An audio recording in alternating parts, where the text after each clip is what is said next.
Здравейте, патоладжани такива. Добре дошли в моя канал, Георги Янков. Сега ще разкривам вицове. И по-точно, това е вица за американските войници в България. Дошли 5 американски войника с цялото си бойно снаряжение. Нали, те са някъде там изсъхнала зона. Нали, деца вика пясък и храсти. Не знам къде точно. И изведнъж по радиостанцията на войникът се включва. И се чува гърмение от калашник, нали. И също чува и музика, нали, чалга. Американците, понеже не знаят кой е чалга, пописи, че е смущение. И увеличили от храстите, нали, излезал един, чакай, как да го, ром, да, точно.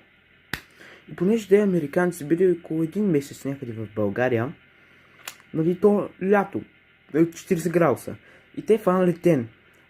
И Ромът е помислил за свои хора. И казвал: айде, братя и батковци на Кючека! И те, нали, помислили Рома за враг. Взели ли своите пушки М16 или каквито са там. И дър. 5 пълнителя изхъбили на Рома. Го стреляли. И познайте, той накрая нито един не го учил. И също така, Рома, докато са дранчели тез, и стрелите, той казал: айде, браво, много хубаво, отследите барабаните. И накрая познайте какво е било това на радиото.